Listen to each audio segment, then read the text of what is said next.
সাতক্ষীরায় শেখ হাসিনার গাড়ি বহরে হামলা, সাজা 50 জনের।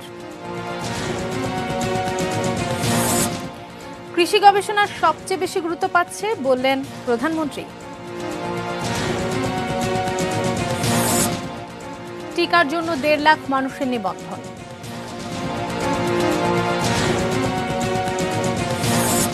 সংক্রমণ নিয়ন্ত্রণে না আসা পর্যন্ত বিশ্ববিদ্যালয়ে ভর্তি পরীক্ষা নয়।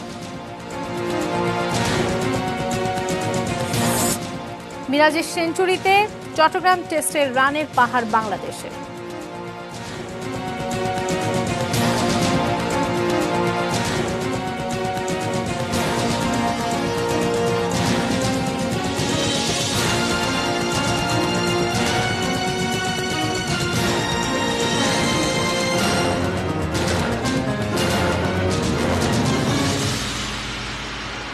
এডি নিউজ দেখছেন, আখি ভদ্র স্বাগত জানাচ্ছি রাত 8টার নিউজ আওয়ারে। জানিয়ে দিচ্ছিলাম সংবাদ শিরোনামগুলো। VSL angle channel HB VSL Bikrampur steel limited. 2002 সালে বিএনপি জামায়াত জোট সরকারের আমলে আওয়ামী লীগ সভানেত্রী শেখ হাসিনাকে সাতক্ষীরায় গুলি করে মেরে ফেলার চেষ্টার ঘটনায় সেই সময়ের বিএনপি সংসদ সদস্য হাবিবুল ইসলাম হাবিব সহ 50 আসামির সবাইকে সাজা দিয়েছেন আদালত। ঘটনার 19 বছর পর আজ 34 আসামির উপস্থিতিতে রায় ঘোষণা করেন সাতক্ষীরার মুখ্য বিচারিক হাকিম মোহাম্মদ হুমায়ুন কবির। 2001 সালে বিএনপি জামাত জোট সরকার গঠন করার পরপরই সারা দেশে সংখ্যালঘু এবং আওয়ামী সমর্থকদের উপর হামলা, নির্যাতন এবং ধর্ষণের একের পর এক ঘটনা ঘটতে থাকে।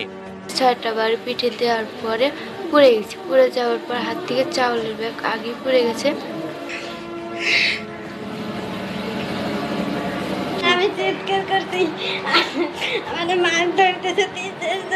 দাম করে বড় বড় নামদা, কুড়ুল, খন্তা, কোদাল। কয়জন অত্যাচার করছে? তো ওই 3 জন গিলে কদিন, ওই একজন পুরুষ গিলে আর 2 জন হাত পায়ে ধরে ধরম বাবা বলে। সেই সময়ে সাতক্ষীরার কলরোয়ায় এক মুক্তিযোদ্ধার স্ত্রীকেও ধর্ষণ করে দুর্বৃত্তরা। 2002 সালের 30 আগস্ট বিপদগ্রস্ত সেই পরিবারকে দেখতে কলরোয়া গিয়েছিলেন সেই সময়ের বিরোধীদলীয় নেত্রী শেখ হাসিনা। ঢাকা ফেরার পথে কলরোয়া উপজেলা বিএনপি কার্যালয়ের সামনে বোমা মারা হয় শেখ হাসিনার গাড়ি বহরে। গুলি করে তাকে হত্যার চেষ্টা করা হয়, ভাঙচুর করা হয় গাড়ি। প্রায় 400-500 বিএনপি সন্ত্রাসীরা হামলা চালিয়েছিল। বিএনপি আমলে এই ঘটনার মামলা নিয়ে নানান নাটকের পর 2014 সালে নতুন করে মামলাটি পুনরুজ্জীবিত হয়, যদিও মামলা আটকাতে একাধিকবার হাইকোর্টে গিয়ে ব্যর্থ হয় আসামিরা। আসামিপক্ষ এত প্রবল ছিল যাতে এই মামলাটা কখনো বিচার না হয়, সে পরিপ্রেক্ষিতে 2017 সালে এই মামলাটি মহামান্য হাইকোর্টের এটা স্টে করে রাখে। মূল আসামি সাতক্ষীরা 1 আসনের বিএনপি দলীয় সাবেক সংসদ সদস্য হাবিবুল ইসলাম হাবিব, আরিফুর রহমান রঞ্জু এবং রিপনকে 10 বছর করে সাজা দেয় আদালত। এদের মধ্যে রঞ্জু পলাতক। বাকি 47 আসামিকে 4 বছর থেকে 9 বছর পর্যন্ত বিভিন্ন মেয়াদে সাজা দেওয়া হয়। টোটাল সাজা প্রায় 26 বছর পর্যন্ত হইতে পারত, কিন্তু সর্বোচ্চ এখানে দেখা যাচ্ছে 10 বছর সাজা হয়েছে। কলরোয়া থেকে যশোর ঢাকায় যাওয়ার পথে 4 জায়গায় পথসভা করছিলেন। নাভারণ, জিকরগাছা, খাজুরা, যশোর, এই 4টি জায়গায় উনি অনেকের নাম বললেও মিস্টার হাবিবুল ইসলাম হাবিবের নাম বলেননি। Ashikur Rahman Apu, ATN news. দেশের কোন অঞ্চলে কোন ফসল ভালো হয় গবেষণা করে তার একটি জোন ম্যাপ করার প্রয়োজন বলে মন্তব্য করেছেন প্রধানমন্ত্রী শেখ হাসিনা। সকালে বঙ্গবন্ধু আন্তর্জাতিক সম্মেলন কেন্দ্রে 100 কৃষি প্রযুক্তি এটলাস গ্রন্থের মোড়ক উন্মোচন অনুষ্ঠানে এসব কথা বলেন প্রধানমন্ত্রী। রেজান ফয়েজের রিপোর্ট।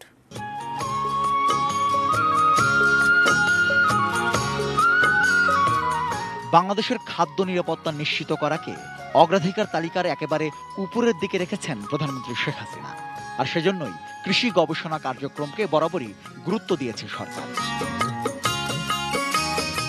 সেই লক্ষ্যেই সেরা 100টি কৃষি প্রযুক্তির বর্ণনা সম্বলিত গ্রন্থ প্রকাশ করছে বাংলাদেশ কৃষি গবেষণা কাউন্সিল। বঙ্গবন্ধু শেখ মুজিবুর রহমানের জন্মশতবার্ষিকী উপলক্ষে এই উদ্যোগ গ্রহণ করেছে কৃষি মন্ত্রণালয়। বৃহস্পতিবার সকালে বঙ্গবন্ধু আন্তর্জাতিক সম্মেলন কেন্দ্রে 100 কৃষি প্রযুক্তি এটলাস গ্রন্থের মোড়ক উন্মোচন করেন প্রধানমন্ত্রী শেখ হাসিনা। গণভবন থেকে ভিডিও কনফারেন্সে এই অনুষ্ঠানে যোগ দেন প্রধানমন্ত্রী। এ সময় তিনি বললেন, কৃষিকে সবসময় গুরুত্ব দিয়েছে তার সরকার, বিশেষ করে গবেষণার প্রতি। আমাদের গবেষণা যত বাড়বে তত বেশি আমি মনে করি যে আমরা আমাদের কৃষি পণ্য উৎপাদনও করতে পারবো, তার মানও ঠিক থাকবে। এ সময় তিনি জোর দিয়েছেন দেশের কোথায় কোন ফসল ভালো হয় তা নিয়ে গবেষণার। দেশের মাটির উর্বরতা এবং পরিবেশ বিবেচনা করে আমাদের কোন অঞ্চলে কোন ফসল সব থেকে ভালো এবং বেশি উৎপাদন এবং উন্নত মানের উৎপাদন হতে পারে তারও একটা জোন ম্যাপ করা দরকার। এই ম্যাপিংটা খুব বেশি প্রয়োজন। দেশীয় বাজার যেমন আমাদের বাড়ছে, আবার বিদেশেও যেন আমরা রপ্তানি করতে পারি, সেটা মাথায় রেখে আমাদের মাটির উর্বরতা, সেখানকার পানির অবস্থা এবং আবহাওয়া, জলবায়ু, পরিবেশ এগুলি বিবেচনা করে আমাদের কোন অঞ্চলে কোন ধরনের ফসল বেশি হবে, ভালো হবে, উন্নত মানের হবে, বেশি উৎপাদন হবে, অল্প খরচে উৎপাদন হবে, তার একটু গবেষণা করা প্রয়োজন। উৎপাদন বাড়ানো এবং কৃষিভিত্তিক শিল্প গড়ে তোলার ব্যাপারেও এ সময় জোর দেন প্রধানমন্ত্রী। আমি যখনই যা উৎপাদন করবো আমার এটা মনে রাখতে হবে যে আমার দেশের আভ্যন্তরীণ বাজার আরও বাড়াতে হবে, অর্থাৎ মানুষের ক্রয় ক্ষমতা বাড়াতে হবে। তো সেই ক্রয় ক্ষমতা বাড়বে, তাদের চাহিদা যাতে আমরা পূরণ করতে পারি, দেশের চাহিদা মিটিয়ে আমরা যেন বিদেশে রপ্তানি করতে পারি, সেইভাবেই আমাদের পণ্য উৎপাদন করা। এবং যেহেতু বাংলাদেশের অর্থনীতি কৃষির উপর নির্ভরশীল, কাজে আমি সবসময় কৃষিকেই আমি বেশি গুরুত্ব দিয়ে থাকি। আর এই কৃষিভিত্তিক শিল্প আমাদের গড়ে তোলা একান্তভাবে প্রয়োজন এবং সেটাই আমরা করতে চাই এবং সেটা আমরা করব। Rezwan Foyez, ATN news, Dhaka. দেশের করোনা পরিস্থিতি। করোনা আক্রান্ত হয়ে দেশে আরও 13 জনের মৃত্যু হয়েছে। এ নিয়ে মোট মৃতের সংখ্যা দাঁড়িয়েছে ৮,১৭৫-এ। বৃহস্পতিবার স্বাস্থ্য অধিদপ্তর থেকে পাঠানো বিজ্ঞপ্তিতে জানানো হয়, এদিন সকাল ৮টা পর্যন্ত 15,273 জনের নমুনা পরীক্ষা করে 485 জন করোনা আক্রান্ত রোগী শনাক্ত হয়েছেন। তাতে দেশে করোনা ভাইরাসে মোট আক্রান্তের সংখ্যা দাঁড়ালো 5,37,030-এ। আর বাসা ও হাসপাতালে চিকিৎসাধীন আরও 611 জন সুস্থ হয়ে উঠেছেন। এ পর্যন্ত মোট সুস্থ 4,81,917 জন।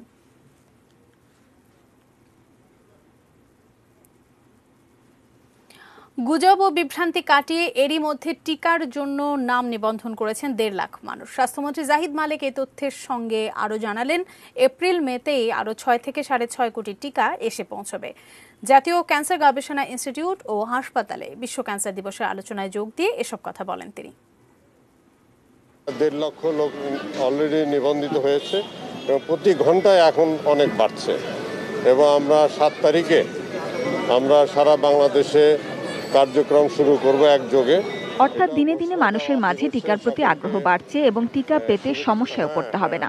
3 কোটি টিকা দিব এবং আমাদের সরকার ক্রয়কৃত এবং কোভ্যাক্স থেকে আমরা আশা করতেছি আরও 6 কোটি 6.5 কোটি আমরা টিকা পাবো। সেটাও আমরা এপ্রিল মে থেকে আমরা আশা করছি কিছু কিছু পাবো। এর আগে ক্যান্সার দিবসের আলোচনার মূল মঞ্চের বক্তব্য আশ্বস্ত করছিলেন মন্ত্রী। যেখানে জীবনের বিষয় নিয়ে কেউ ছিনিমিনি কেউ করে না, এটা আমরা করতে দিব না। দেশের বিরুদ্ধে ষড়যন্ত্র বিদেশে বসে বসে করে, বিদেশি টেলিভিশন চ্যানেলে করে, বিদেশি পত্রপত্রিকার মাধ্যমে করে, কোনো রকমের কনস্পিরেসি বাংলাদেশে কার্যকারী হবে না। স্বাস্থ্য অধিদপ্তরের মহাপরিচালক অধ্যাপক ডাক্তার ABM খুরশিদ আলম জানালেন, টিকাদানের লক্ষ্যমাত্রায় কিছুটা পরিবর্তন এসেছে। এই মাসে টিকা দেওয়া হবে 35 লাখ মানুষকে। স্বাস্থ্য ও পরিবার কল্যাণ মন্ত্রণালয়ের স্বাস্থ্য সেবা বিভাগের সচিব মোহাম্মদ আব্দুল মান্নান জানান, অ্যাপস ছাড়াও টিকা সেবার সুবিধা পাওয়া যাবে। আমরা এর বাইরেও কিভাবে মানুষকে টিকা দেওয়া যায় সেই ব্যবস্থা গ্রহণ করেছি। সমস্ত কমিউনিটিকে আমরা যাতে এই টিকাটা দিতে পারি এবং এই করোনা থেকে যাতে আমরা আল্লাহ যেন আমাদেরকে উদ্ধার করে, আমরা ভালো আছি এই সান্ত্বনা নিয়েই শুধু আমরা আছি না, আমরা আরও কিভাবে ভালো করা যায়, বাংলাদেশ থেকে টোটালি এটা কিভাবে আমরা এই করোনাকে মুক্ত করতে পারি সেই পদক্ষেপগুলো আমরা নিতে চাচ্ছি। স্বাস্থ্য অধিদপ্তরের অতিরিক্ত মহাপরিচালক নাসিমা সুলতানাও জানিয়েছেন, নিবন্ধনের জন্য মোবাইল অ্যাপস পেতে অপেক্ষা করতে হবে। তাই গ্রাম, শহর ও পৌরসভার নাগরিকদের জন্য বিকল্প ব্যবস্থা থাকছে। দ্বিগুণ 3 গুণ হারে বাড়ছে এবং আশা করছি যে সবাই নিবন্ধিত হবেন। গ্রামাঞ্চলে বা ইউনিয়ন পর্যায়ে, উপজেলা পর্যায়ে কিছু উদ্যোক্তা আছে যারা তথ্য সেবা দিয়ে থাকে। আমাদের সিটি কর্পোরেশনে যারা কাউন্সিলর আছেন প্রত্যেক ওয়ার্ডের, সেই ওয়ার্ড কাউন্সিলররাও এই ক্ষেত্রে কাউন্সিলের অফিস থেকে এই ধরনের সহায়তা করা হবে। আমরা Sajida Sweety, ATN news, Dhaka. HSC ও সমমানের পরীক্ষার মূল্যায়নের ফল প্রকাশ হলেও 2020-21 শিক্ষাবর্ষে বিশ্ববিদ্যালয়গুলোর ভর্তি পরীক্ষা কবে হবে তা নির্ভর করছে করোনার বিদ্যমান পরিস্থিতির ওপর। আপাতত করোনা সংক্রমণ নিয়ন্ত্রণে না আসা পর্যন্ত এ বিষয়ে কোনো সিদ্ধান্ত নেওয়া হচ্ছে না। বাকিটা দেখব শফিকুল হকের রিপোর্টে। এবার এইচএসসিতে শতভাগ পাস, কারণ জেএসসি ও এসএসসির ফল গড় করেই এইচএসসির মূল্যায়ন হয়েছে। ফলে ভর্তি পরীক্ষা নিয়ে তীব্র প্রতিযোগিতা যে হবে সেটা স্বাভাবিকই। হিসাবটা সহজ, যেখানে গড়ে বছরে পাশ করে 9 লাখ শিক্ষার্থী, এবার সেখানে পাশ করেছে 13 লাখেরও বেশি। আবার আগের বছরের শিক্ষার্থীও আছেন যারা সেবার ভর্তি হতে পারেনি কোথাও। এরই মধ্যে এবারই প্রথম 20টি সাধারণ এবং বিজ্ঞান ও প্রযুক্তি বিশ্ববিদ্যালয়ে গুচ্ছ ভিত্তিতে ভর্তি পরীক্ষা নিতে যাচ্ছে। 100 নম্বরের বহু নির্বাচনী প্রশ্ন বা এমসিকিউতে বিজ্ঞান, মানবিক ও ব্যবসায় শিক্ষা বিভাগের জন্য মোট 3টি ভর্তি পরীক্ষার মাধ্যমে শিক্ষার্থীরা এই বিশ্ববিদ্যালয়গুলোতে ভর্তির সুযোগ পাবেন। এবার বিভাগ পরিবর্তনের জন্য আগের মতো আলাদা পরীক্ষা হবে না। গুচ্ছ পদ্ধতির টেকনিক্যাল বিষয়গুলো নিয়ে অনুষ্ঠিত সভায় এসব সিদ্ধান্ত নেওয়া হয়েছে। এই পরীক্ষার মাধ্যমে কোনো কাউকে ভর্তি করা হবে না। আমরা একটা রেজাল্ট করে দিব, স্কোর করে দেব। প্রত্যেক শিক্ষার্থী তার রোল নাম্বার এগেনিস্টে এই পরীক্ষায় কত নম্বর পেল, মোট কত পেল এবং বিষয়ভিত্তিক কত পেল, পদার্থবিজ্ঞানে, রসায়নে, বাংলায় আলাদা আলাদা করে নাম্বার দিয়ে দেব। এইটা দেওয়ার পরেই আমাদের এই কেন্দ্রীয় যে ভর্তি পরীক্ষা কমিটি বা এইটা বিলুপ্ত হয়ে যাবে। এরপরের কাজ হচ্ছে বিশ্ববিদ্যালয়গুলো। এমন পরিস্থিতিতে ভর্তি পরীক্ষা কবে হবে তা নিয়েও রয়েছে সংশয়। করোনা পরিস্থিতি স্বাভাবিক হওয়ার আগে ঝুঁকি নিতে চাচ্ছেন না বিশ্ববিদ্যালয় কর্তৃপক্ষ। বিশেষজ্ঞরা বলবে করোনা পরিস্থিতি স্বাভাবিক হয়ে গেছে, বিশ্ববিদ্যালয়, কলেজ, সব শিক্ষা প্রতিষ্ঠান খুলে দেওয়া হয়েছে, তারপরে আমাদের এই পরীক্ষার ব্যাপারটা চিন্তা করব। অর্থাৎ স্বাভাবিক পরিস্থিতি না হওয়া পর্যন্ত আমরা পরীক্ষার ব্যাপারে সময় নির্ধারণ করছি না। একই অবস্থা ঢাকা বিশ্ববিদ্যালয়ের ভর্তি পরীক্ষাতেও। সব দিক বিবেচনায় নিয়ে বিভাগীয় প্রধানরা আলোচনা করেই সিদ্ধান্ত নেবেন কবে হবে ভর্তি পরীক্ষা। মোটা দাগে কিছু নীতিমালা তো ইতিমধ্যেই প্রণীত হয়েছে, সেগুলো আমাদের পরীক্ষার্থীরা জানে। তো এখন উচ্চ মাধ্যমিক স্তরের ফলাফল নতুন পরিস্থিতিতে নতুন মানদণ্ডে প্রকাশিত হলো। এখন দিনবৃন্দ বসে দেশের সার্বিক প্যান্ডেমিক পরিস্থিতি পর্যালোচনা করে পরীক্ষার তারিখ নির্ধারণ করবেন। তো এতটুকু ধৈর্য ধরে আমাদের সকলকে অপেক্ষা করতে হবে। এদিকে গুচ্ছ পদ্ধতিতে ভর্তি পরীক্ষার ক্ষেত্রে যে শর্ত দেওয়া হয়েছিল, অন্যান্য প্রকৌশল বিশ্ববিদ্যালয় সেগুলো মানতে রাজি না হয় একাডেমিক কাউন্সিলের সভায় আলাদাভাবে ভর্তি পরীক্ষার সিদ্ধান্ত নিয়েছে বাংলাদেশ প্রকৌশল বিশ্ববিদ্যালয় বুয়েট। শফিকুল হক, এটিএন নিউজ, ঢাকা। এবার গালফ অয়েলের সৌজন্যে বাংলাদেশ ওয়েস্ট ইন্ডিজ ক্রিকেট সিরিজের খবর।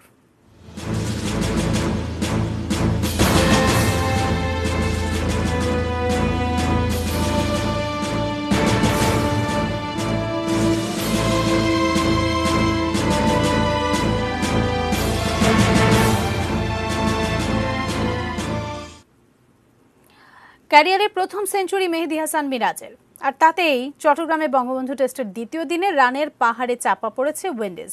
দিন শেষে টাইগারদের বিপক্ষে 355 রানের পিছিয়ে ক্যারিবীয়রা। উইন্ডিজ এদিন তুলেছে 2 উইকেটে 75 রান।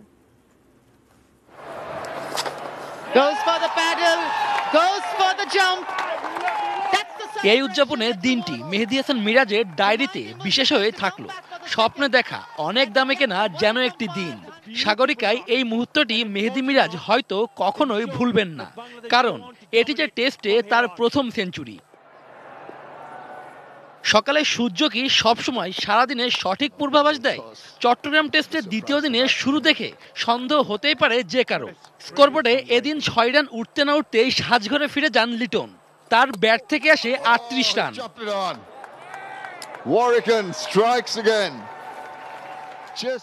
এরপর মেহেদী হাসান মিরাজকে নিয়ে সপ্তম উইকেটে 67 রান যোগ করেন সাকিব আল হাসান। নিষেধাজ্ঞা কাটিয়ে ফিরে আসার টেস্টে ক্যারিয়ারের 25তম অর্ধশতকই তার অর্জন।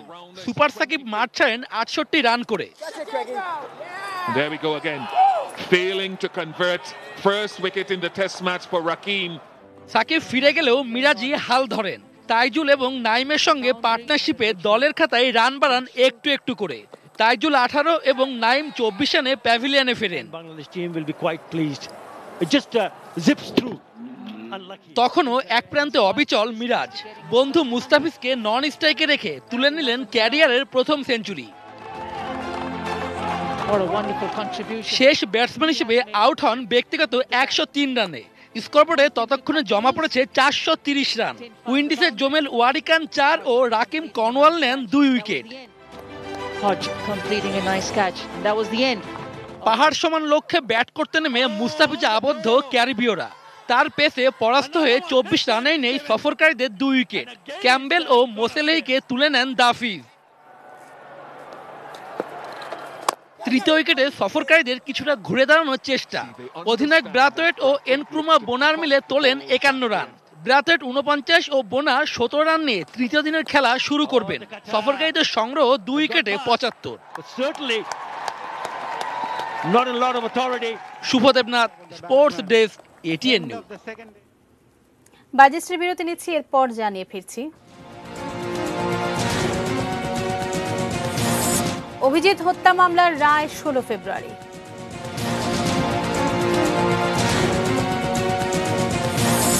দিনাজপুরে ট্রাক চাপায় মা ও শিশু কন্যার মৃত্যু।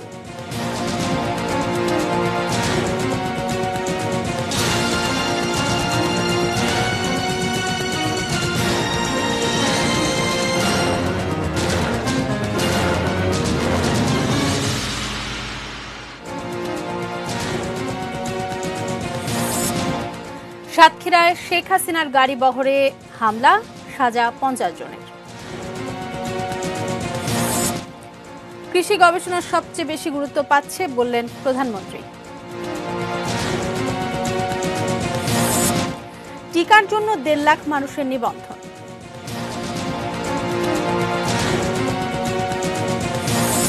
সংক্রমণ নিয়ন্ত্রণে না আসা পর্যন্ত বিশ্ববিদ্যালয়ে ভর্তি পরীক্ষা নয়।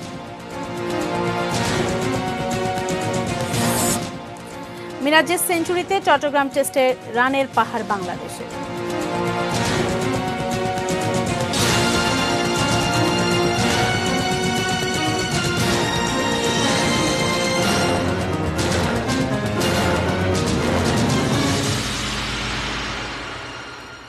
বিরতির পর ফিরে এসে আরো একবার স্বাগত নিউজ আওয়ারে। ব্লগার অভিজিৎ হত্যা মামলার রায় ঘোষিত হবে আগামী 16 ফেব্রুয়ারি। বৃহস্পতিবার উভয় পক্ষের যুক্তিতর্ক উপস্থাপন শেষে ঢাকার সন্ত্রাস বিরোধী বিশেষ ট্রাইব্যুনালের বিচারক মোহাম্মদ মুজিবুর রহমান রায়ের জন্য এই দিন ধার্য করেন। এর আগে গত বুধবার রাষ্ট্রপক্ষের সহকারী পাবলিক প্রসিকিউটর গোলাম সরওয়ার খান জাকির যুক্তিতর্ক শেষ করেন। ওই দিন আসামি পক্ষ যুক্তিতর্ক উপস্থাপন শুরু করলেও তা শেষ হয়নি, আর তাই বৃহস্পতিবার অসমাপ্ত যুক্তিতর্কের জন্য দিন রেখেছিলেন আদালত। গত 20 জানুয়ারি মামলাটিতে সাক্ষ্য গ্রহণ শেষ হয়। রাষ্ট্রপক্ষে 34 সাক্ষীর মধ্যে মোট 28 জনের সাক্ষ্য গ্রহণ করা হয়।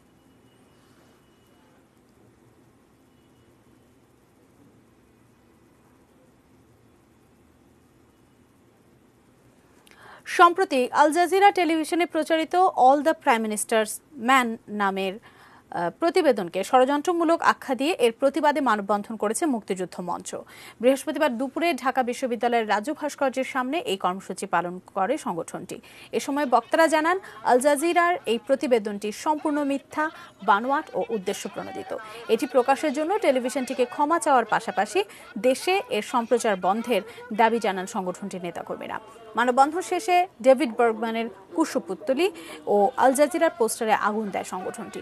একই সময়ে বাংলাদেশ মুক্তিযুদ্ধ মঞ্চ নামে আরও একটি সংগঠন আল জাজিরা প্রতিবেদনটি প্রকাশের প্রতিবাদে মানববন্ধন করেছে।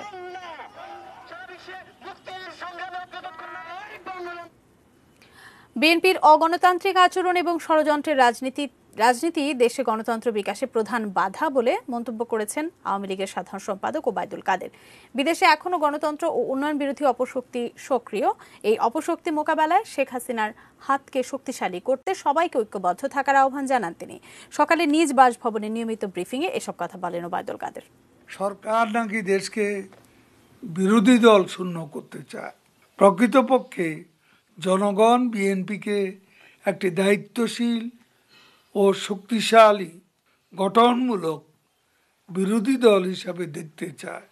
গণতন্ত্রের পথে এগুতে দরকার একটি জনমুখী এবং সক্ষম শক্তিশালী বিরোধী দল। অনুমতি পেলেই ক্লিনিক্যাল ট্রায়াল শুরু করবে গ্লোব বায়োটেক উদ্ভাবিত বঙ্গোভ্যাক্স ভ্যাকসিন, এমন তথ্য জানিয়েছেন ওই টিকা আবিষ্কারক টিমের প্রধান কাঁকর নাগ। তিনি জানান, ট্রায়ালের অনুমতি পেতে বিএমআরসিতে আবেদন জানানো হয়েছে বেশ কয়েকদিন আগে। বৃহস্পতিবার সচিবালয়ে তথ্যমন্ত্রীর সঙ্গে দেখা করতে এসেছিলেন বঙ্গোভ্যাক্সের আরেক আবিষ্কারক, তার সহধর্মিণী নাজনীন সুলতানা সহ চট্টগ্রাম বিশ্ববিদ্যালয় অ্যালামনাই অ্যাসোসিয়েশনের কয়েকজন সদস্য। বঙ্গোভ্যাক্স ভ্যাকসিনকে সবচেয়ে নিরাপদ দাবি করে কাঁকর নাগ বলেন, এতে মডার্নার মতো প্রযুক্তি উপরন্তু ন্যাচারাল কেমিক্যাল ব্যবহার হয়েছে। এই ভ্যাকসিন একটি ডোজই দিতে হবে বলে জানান তিনি। এ সময় তথ্যমন্ত্রী ডক্টর হাসান মাহমুদ আশা প্রকাশ করেন, বঙ্গোভ্যাক্স শিগগিরই বাজারে আসবে। এই ভ্যাকসিন প্রয়োগ করলে এই ভলান্টিয়ারদের ম্যানেজমেন্টে কিরকম হবে, এর জন্য একটা পারমিশন দরকার বিএমআরসি এথিক্যাল রিভিউ কমিটির কাছ থেকে। তো এটি আমরা মডার্নার ক্ষেত্রে দেখেছি মাত্র 4 দিন লেগেছিল, আমাদের এখানে কিন্তু 3 সপ্তাহ অতিবাহিত হয়ে গেছে। তো আমরা এখন পর্যন্ত আসলে কোনো রেসপন্স জানি না যে কখন এই আপডেটটা আমরা পাবো, কখন এই অনুমোদনটা পাবো। এই অনুমোদন পাওয়ার পরপরই আমরা কিন্তু ক্লিনিক্যাল ট্রায়াল শুরু করতে পারবো। মুজিব বর্ষের মধ্যেই তারা এই ভ্যাকসিন পরিপূর্ণভাবে জনগণের জন্য উন্মুক্ত করতে সক্ষম হবেন বলে তারা আশা করেছেন। আমি আশা করি যে খুব সহসা ইনশাআল্লাহ এই ভ্যাকসিন জনগণের জন্য আমরা দিতে সক্ষম হব। সমস্ত প্রক্রিয়া সম্পন্ন করে, সমস্ত অ্যানালাইসিস ট্রায়াল সেগুলো সম্পন্ন করে টিকাদানের জন্য প্রস্তুত সারা দেশ। এরই মধ্যে অনেকেই নিবন্ধন করে ফেলেছেন। 30 জানুয়ারি থেকে প্রশিক্ষণ শুরু হয়েছে। প্রতিনিধিদের পাঠানো তথ্য ছবিতে ডেস্ক রিপোর্টে বিস্তারিত দেখে নেব। সিলেটের এমএজি ওসমানী মেডিকেল কলেজ হাসপাতালেই হচ্ছে এ জেলার ভ্যাকসিনের প্রধান সেন্টার। হাসপাতালের উপপরিচালক হিমাংশু রায় জানান, বহির্বিভাগের 5ম তলায় মোট 12টি বুথ থেকে ভ্যাকসিন দেওয়া হবে। প্রথম দফায় পুরো জেলায় 3 লাখ এবং সিলেট নগরীর জন্য 38,000 ডোজ ভ্যাকসিন প্রস্তুত রয়েছে। কর্মীদের প্রয়োজনীয় প্রশিক্ষণও দেওয়া হয়েছে। রাজশাহীতে ভ্যাকসিন দেওয়ার সব কার্যক্রম সম্পন্ন করেছে জেলা প্রশাসন ও সিভিল সার্জন অফিস। প্রথম পর্যায়ে 1,80,000 মানুষকে ভ্যাকসিন দেওয়া সম্ভব হবে। ভ্যাকসিন নেওয়ার বিষয়ে জনগণকে উদ্বুদ্ধকরণ প্রচার প্রচারণামূলক কর্মসূচি না থাকলেও সচেতন নাগরিক ভ্যাকসিন নিতে আগ্রহী। করোনা ভ্যাকসিন যে বাংলাদেশ এত তাড়াতাড়ি পাবে এটা আমার কল্পনার বাইরে ছিল। আমরা পেয়েছি, আমাদের সরকার চেষ্টা করছেন, তাই সরকারকে ধন্যবাদ জানাচ্ছি। যদি আমাদের শরীরে অন্য কোনো না থাকে, সমস্যা না থাকে, তাহলে তো নিতে আমাদের কোনো অসুবিধা নেই। কুড়িগ্রাম স্বাস্থ্য বিভাগের কাছে পৌঁছে গেছে 60,000 করোনার ভ্যাকসিন। তবে কোথায় কিভাবে নিবন্ধন করতে হবে এখনো জানেন না অনেকেই। প্রচারণাও নাই, কোনো মাইকিং হচ্ছে না। জানলে তো করব, জানি না তো কিভাবে করতে হবে। বগুড়ায় করোনা ভাইরাসের ভ্যাকসিন নেওয়ার জন্য 45টি টিমকে প্রস্তুত করা হয়েছে। জেলার 15টি কেন্দ্রে ভ্যাকসিন দেওয়া হবে। প্রাথমিক পর্যায়ে বগুড়া সদরের মধ্যে 250 শয্যার মোহাম্মদ আলী হাসপাতাল, সজিমেক হাসপাতাল, সম্মিলিত সামরিক হাসপাতাল ও জেলা পুলিশ হাসপাতাল সহ উপজেলা স্বাস্থ্য কমপ্লেক্সগুলোতে ভ্যাকসিন দেওয়া হবে। জেলা সিভিল সার্জন জানান, যারা অনলাইনে আবেদন করতে পারবেন না তাদেরকে উপজেলা পর্যায়ে আইসিটি থেকে সহযোগিতা দেওয়া হবে। সকল মুক্তিযোদ্ধা একযোগে টিকা নেবে আর কি। কখন কিভাবে ভ্যাকসিন নিতে হবে এখনো জানেন না ব্রাহ্মণবাড়িয়ার অনেকেই। টিকাটা আসলে মানুষের উপকার হবে, ভালো হবে, এটা কখন আসবে এটা খোঁজখবর নিতে হবে। এছাড়া অনলাইন নিবন্ধন নিয়েও বিপাকে পড়েছেন কেউ কেউ। Mirza Monalisa, desk report, ATN news. মিয়ানমারের বর্তমান পরিস্থিতিতে রোহিঙ্গা প্রত্যাবাসন কঠিন হলেও হাল ছাড়া যাবে না, আলোচনা চালিয়ে যেতে হবে। বৃহস্পতিবার সচিবালয়ে স্থানীয় সরকার মন্ত্রীর সঙ্গে দেখা শেষে সাংবাদিকদের প্রশ্নের জবাবে কথা বলেন মার্কিন রাষ্ট্রদূত রবার্ট মিলার। এ সময় রোহিঙ্গা ইস্যুতে বাংলাদেশের পাশে থাকার আশ্বাস দেন তিনি। Regarding the Rohingya remains the same. The United States has enormous admiration for Bangladesh for opening its heart and borders to this persecuted community. And Bangladesh has shouldered this enormous burden for too long. Again, that pressure needs to be put where it belongs, which is in Rangoon and Myanmar. And that, whether that's more difficult now, it would certainly seem to be, but we're not going to give up. We're going to continue to work together on that issue. Dhaka দক্ষিণ city কর্পোরেশনের কোনো মাঠেই হাট বসতে দেয়া হবে না, জানিয়েছেন দক্ষিণের মেয়র শেখ ফজলে নূর তাপস। বঙ্গবন্ধু শতবর্ষ উপলক্ষে আন্তঃওয়ার্ড ক্রীড়া প্রতিযোগিতার বিষয়ে নগর ভবনে এক সংবাদ সম্মেলনে এই কথা জানান তিনি। দক্ষিণ সিটির উদ্যোগে মধুমতি ব্যাংকের পৃষ্ঠপোষকতায় প্রথমবারের মতো এই আয়োজনে অংশ নেবে 75টি ওয়ার্ডের 63টি ফুটবল দল, আর ক্রিকেটে অংশ নেবে 64টি দল। নকআউট পদ্ধতিতে হবে পুরো প্রতিযোগিতা। মেয়র আরও জানান, করোনাকালেও বিশ্বের অন্য দেশের তুলনায় গণতন্ত্রের উন্নয়নের মাপকাঠিতে কয়েক ধাপ বেশি এগিয়েছে বাংলাদেশ। বলেন, অবৈধ দখলে থাকা মাঠগুলো উদ্ধার করা হবে নতুন প্রজন্মের মানসিক বিকাশের স্বার্থে। দিনাজপুরে ট্রাক চাপায় অটোরিকশা যাত্রী মা ও শিশু কন্যার মৃত্যু হয়েছে। গুরুতর আহত হয়েছেন অটোরিকশার চালক। বৃহস্পতিবার বিকেলে দিনাজপুর রংপুর সড়কের আনসার ক্লাবের সামনে একটি দ্রুতগামী ট্রাক অটোরিকশাটিকে চাপা দেয়। এতে ঘটনাস্থলেই মারা যান অটোরিকশা যাত্রী মা শিল্পী বেগম এবং তার 4 বছরের শিশু সুয়ামণি। দুর্ঘটনায় গুরুতর আহত অটোরিকশার চালককে দিনাজপুর মেডিকেল কলেজ হাসপাতালে ভর্তি করা হয়েছে। এদিকে নারায়ণগঞ্জের ফতুল্লায় পাগলা নন্দলালপুরের রেল ক্রসিংয়ের ট্রেন ও প্রাইভেট কারের সংঘর্ষে গাড়ি চালক আহত হয়েছেন। তাকে ঢাকা মেডিকেল কলেজে ভর্তি করা হয়েছে।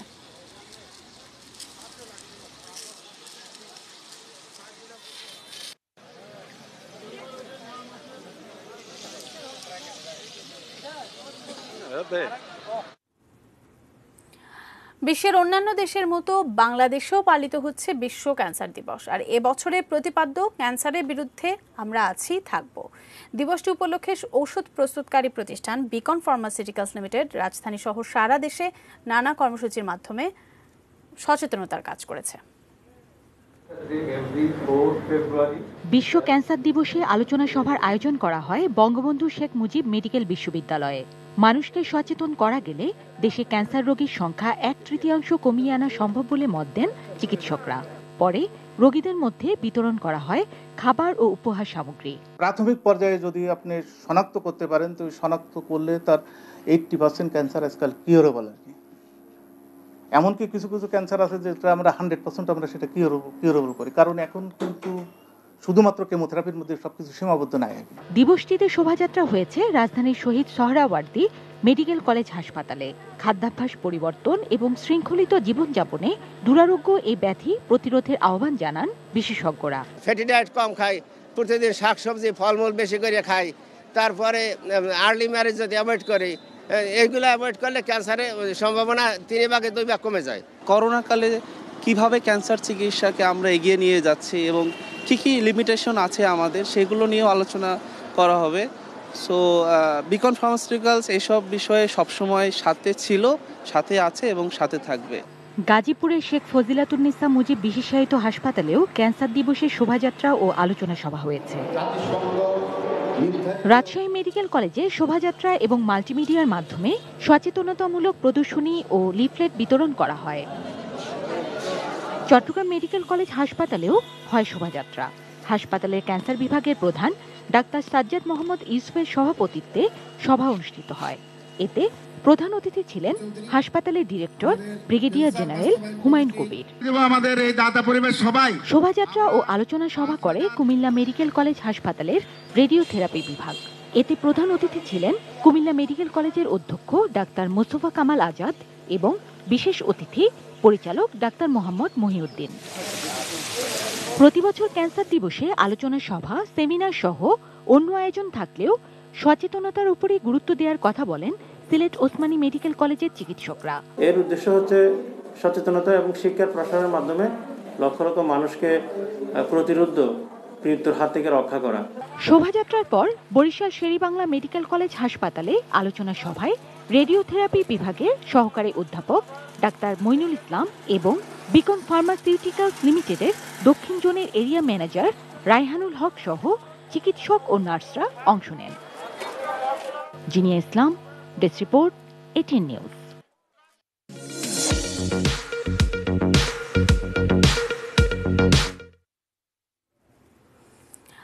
আজ বিশ্ব ক্যান্সার দিবস উপলক্ষে দেশবাসীকে ক্যান্সারের বিষয়ে সচেতনতার লক্ষ্যে ঢাকা মেডিকেল কলেজ হাসপাতালের রেডিওথেরাপি বিভাগের পক্ষ থেকে এক সচেতনতামূলক সমাবেশের আয়োজন করা হয়। অনুষ্ঠানে সভাপতিত্ব করেন রেডিওথেরাপি বিভাগের প্রধান অধ্যাপক ডাক্তার স্বপন বন্দ্যোপাধ্যায়। এ সময় বক্তারা বলেন, দেশে বছরে প্রায় 1.5 লাখ নতুন ক্যান্সার রোগী শনাক্ত হয় এবং এই রোগে মারা যান প্রায় 1 লাখ মানুষ।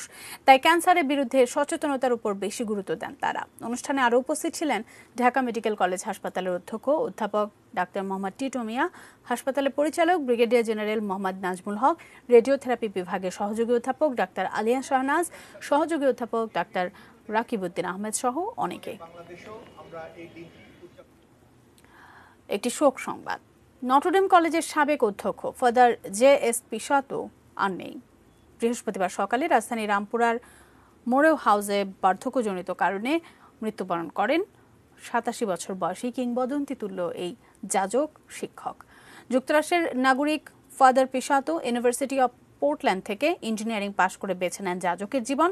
পদার্থবিজ্ঞানের এই শিক্ষক দীর্ঘদিন নটরডেম কলেজের অধ্যক্ষের দায়িত্ব পালন করেন। শেষ পর্যন্ত নটরডেম বিশ্ববিদ্যালয়ের কোষাধ্যক্ষের দায়িত্বে ছিলেন তিনি। নটরডেম কলেজের শিক্ষার্থীদের ভেরিফাইড ফেসবুক পেজে জানানো হয়েছে, শুক্রবার সকাল 9টায় ফাদার পিসাতোর মরদেহ ঢাকার তেজগাঁও চার্চে নেওয়া হবে। সেখান থেকে গাজীপুরে তাকে সমাহিত করা হবে।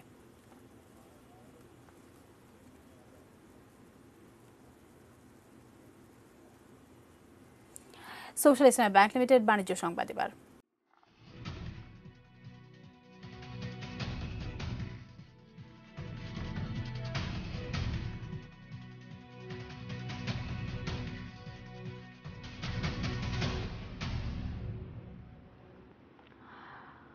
যমুনা ব্যাংক লিমিটেডের বার্ষিক ব্যবসায়িক সম্মেলন 2021 অনুষ্ঠিত হয়েছে। রাজধানী গুলশানের একটি অভিজাত হোটেলে অনুষ্ঠিত হয় এই সম্মেলন।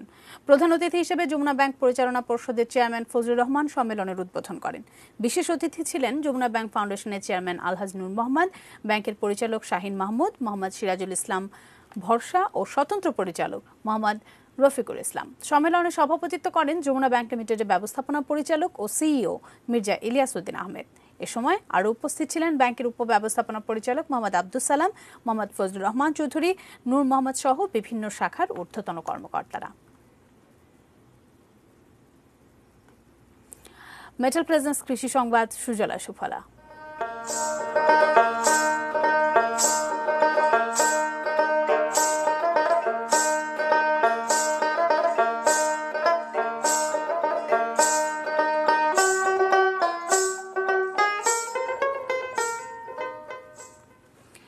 মানিকগঞ্জের কৃষকরা এখন ব্যস্ত সময় পার করছেন বোরো ধান আবাদে। এবছর মানিকগঞ্জে ধানের চারা যেমন ভালো হয়েছে, তেমন দামও কম। এছাড়া নির্ধারিত মূল্যে সারও পাওয়া যাচ্ছে, ফলে খরচ কম হওয়ায় কৃষকরা ঝুঁকছেন বোরো চাষে। এবছর মানিকগঞ্জ জেলায় বোরো আবাদের লক্ষ্যমাত্রা ধরা হয়েছে 47,000 হেক্টরের বেশি জমিতে। আবহাওয়া অনুকূলে থাকলে ফলন ভালো হবে বলে আশা করছেন চাষিরা। আর প্রতি মন ধান 1,1200 টাকায় বিক্রি করতে পারলে লাভবান হবেন তারা।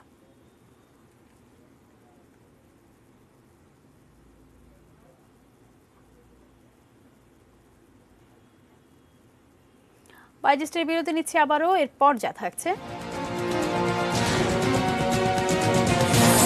মিয়ানমারের অভ্যুত্থান ব্যর্থ করতে আহ্বান জাতিসংঘ মহাসচিবের।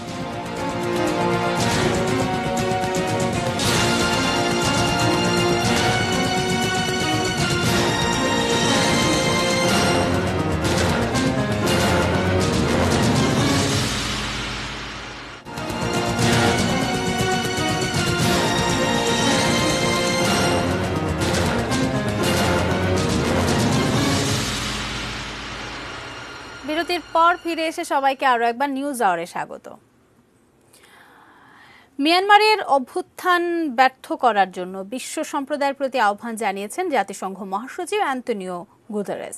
পাশাপাশি এ বিষয়ে বিশ্ব সম্প্রদায়ের ভূমিকা পালনকারী দেশগুলোকে সক্রিয় করতে ভূমিকা রাখার আশ্বাস দেন তিনি।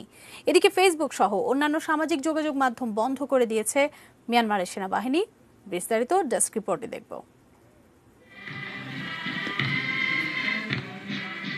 মিয়ানমারের সেনা অভ্যুত্থানের নিন্দা জানিয়ে অ্যান্তোনিও গুতেরেস বলেছেন, বিশ্ব সম্প্রদায়ের এটা নিশ্চিত করা উচিত যেন এই অভ্যুত্থান ব্যর্থ হয়। তিনি বলেন, নির্বাচনের ফল ও জনগণের ইচ্ছে উল্টে দেয়া পুরোপুরি অগ্রহণযোগ্য। এটি দেশ শাসনের কোনো উপায় হতে পারে না। চীনের আপত্তির মুখে অভ্যুত্থান ইস্যুতে এখন পর্যন্ত কোনো বিবৃতি দিতে পারেনি নিরাপত্তা পরিষদ, তবে আলোচনা চলছে। গত সোমবার এক অভ্যুত্থানের মাধ্যমে মিয়ানমারের রাষ্ট্র ক্ষমতা দখল করে সে দেশের সেনাবাহিনী। জারি করা হয় 1 বছরের জন্য জরুরি অবস্থা, আটক করা হয় অং সান সুচি, প্রেসিডেন্ট মিন উইন্ট ও ক্ষমতাসীন দলের শীর্ষ নেতাদের। পুলিশের দায়ের করা কয়েকটি মামলায় রিমান্ডে নেওয়া হয়েছে সুচিকে। এদিকে মিয়ানমারে যোগাযোগের মাধ্যম হিসেবে ফেসবুক বেশ জনপ্রিয়। 5 কোটি 30 লাখ অধিবাসীর প্রায় অর্ধেকই ফেসবুক ব্যবহার করেন। সেনা অভ্যুত্থানের বিরুদ্ধে ক্ষোভ যাতে ছড়িয়ে না পড়ে এমন আশঙ্কা থেকে ফেসবুক সহ অন্যান্য সামাজিক যোগাযোগের মাধ্যম বন্ধ করে দিয়েছে মিয়ানমারের সেনাবাহিনী। এই সিদ্ধান্ত 7 ফেব্রুয়ারি পর্যন্ত বহাল থাকবে বলে জানায় দেশটির যোগাযোগ মন্ত্রণালয়। এছাড়া অভ্যুত্থানের দিন থেকেই দেশটিতে নিয়ন্ত্রণ করা হচ্ছে ইন্টারনেট পরিষেবা। মিয়ানমারের সেনা অভ্যুত্থান ও সূচি সহ নেতাদের আটকের বিরুদ্ধে জনগণের মধ্যে দিন দিনই বাড়ছে ক্ষোভ। কয়েকটি শহরে বিচ্ছিন্নভাবে বিক্ষোভ করেছে সূচির সমর্থকরা। প্রতিবাদ কর্মসূচি শুরু করেছেন চিকিৎসক সহ কয়েকটি সামাজিক সংগঠনও। এ ঘটনায় নিন্দা জানিয়ে নির্বাচিত প্রতিনিধিদের হাতে ক্ষমতা ছেড়ে দেওয়ার আহ্বান জানিয়ে আসছে বিভিন্ন দেশ। Sudip Ghosh, desk report, ATN news. Clemens sports news এবার।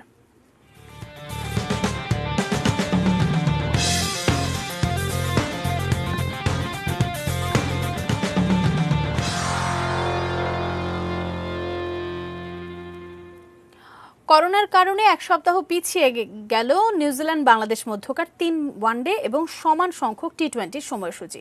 শুধু বাংলাদেশ সিরিজ নয়, নিউজিল্যান্ড নারী ক্রিকেট দলের অস্ট্রেলিয়ার বিপক্ষে সিরিজের সূচিতেও পরিবর্তন আনা হয়েছে।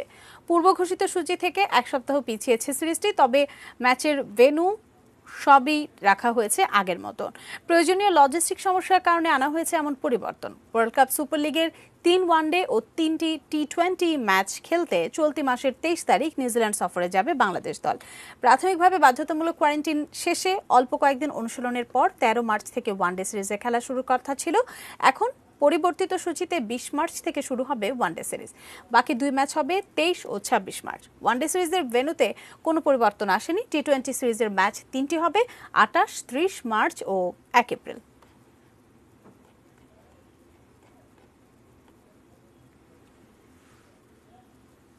শেষ করার আগে এক নজরে শিরোনামগুলো দেখে নেব আরেকবার।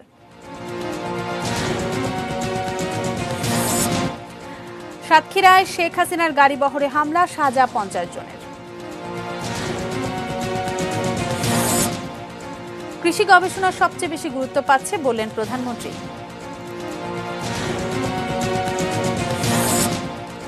টিকার জন্য 1.5 লাখ মানুষের নিবন্ধন।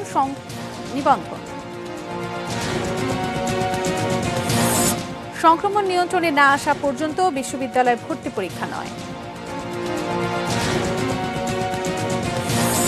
মিরাজের সেঞ্চুরিতে চট্টগ্রাম টেস্টে রানের পাহাড় বাংলাদেশের। অভিজিৎ হত্যা মামলার রায় 16 ফেব্রুয়ারি।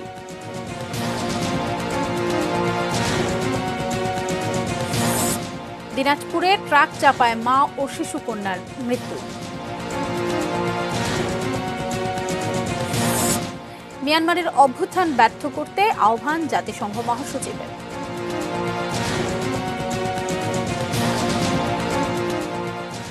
এই ছিল নিউজ আওয়ারে। সঙ্গে থাকুন, দেখতে থাকুন ATN নিউজ। আর ATN নিউজের ব্রেকিং নিউজ আপনার মোবাইলে পেতে স্টার লিখে স্পেস দিয়ে AN লিখে পাঠিয়ে দিন 5959 নম্বরে।